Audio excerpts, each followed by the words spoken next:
So I meant to do a build video for this blaster.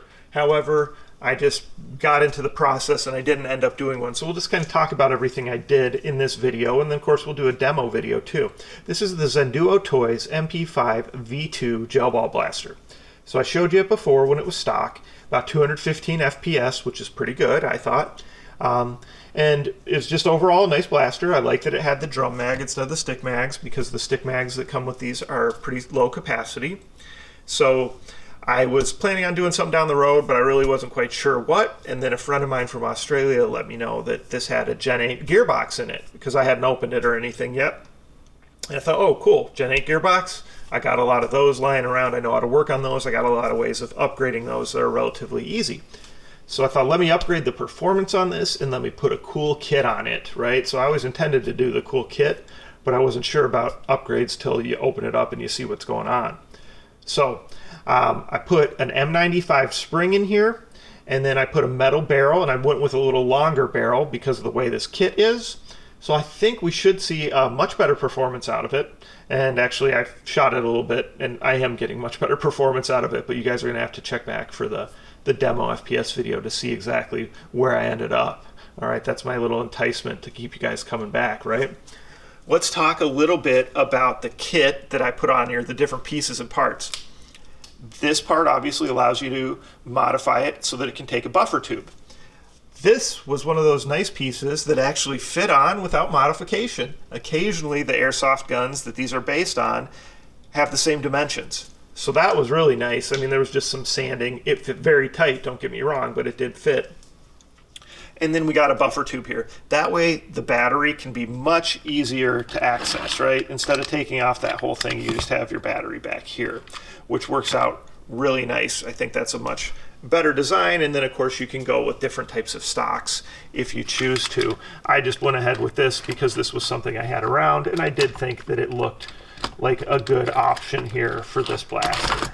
All right, so that's what we did back here. Now this top kind of strike face kit full rail, unfortunately dimensions were off a little bit on it, so I did have to change it up a little bit. I had to basically widen this top rail a little bit, so it's not exactly to spec when it comes to Picatinny rail, but it still works, and if you use the right type of attachments you can still fit them on there.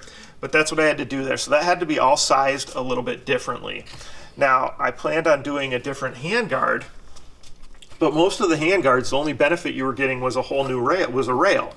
So rather than print a whole new handguard with a rail on it, I just printed the rail, because this whole handguard comes off in one piece, and you can easily go ahead and put a couple, just 2 holes, and you can just go ahead and then you know, use a bolt to put that on. So that's a very easy upgrade anyone can do at home, because you can buy rails on Amazon and lots of other places, all the Gel Blaster sites. So you just buy a rail that was the right length. You probably won't get it perfect length, but you'll get the closest, and you can go ahead and mount a rail very easily. That handguard pops off. I showed that, or talked about that at least in the video where I showed you the inside of this, right? So that's what I did there, so that I could at least put a grip out here. This, I don't know if that'll be the final one. That was just one I had handy that was, you know, from another blaster. The other thing I did was I put a beefed up kind of, I guess the charging, you know, handle. So this clips up there. This one does say HK on it. It's kind of hard to read, because when you print those, sometimes it's a little more difficult. But yeah, so I did that too. And then I went with a threaded tip on the end here. So this has that strike face, which initially I thought I would leave it at the strike face, but then since I had longer barrels, I thought, let's go ahead and put a threaded tip on it. It still looks cool. This gives you the option of being able to put tracers, different things like that on there. So that is what I did. The only other thing I had to make some modifications was how this attaches. This little piece right here was a custom made piece, so that you can go ahead and actually attach it through the hole that's already there. So the only modification to the actual blaster was the 2 small holes right here, and then there's 2 small holes that kind of anchor the back down right here as well. Now if I would have measured, I guess, perfectly or slightly adjusted something, I would just make this rail to go all the way to here, so that overhang touches pretty much back here, and then you've got a spot from that sight that I took off where you could go ahead and put a bolt through. So you'd be able to then at least minimize those two, but of course for the rail you need that. But either way, you'd still be able to, you know, return it to stock without much difference looking to the blaster.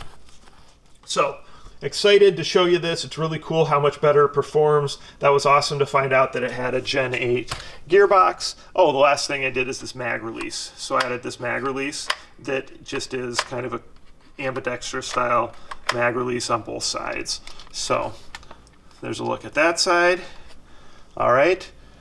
So let me know what you guys think about it. Comments or questions, post them below. Of course, like, subscribe, share my channel with your friends, and participate in the monthly giveaways, and make sure you check back for the demonstration and FPS test. Again, it's at ZHENDUOTOYS.com. This is the MP5 V2, ships from the USA, so you should have it in, you know, about 3 days if you order it from them. Thanks.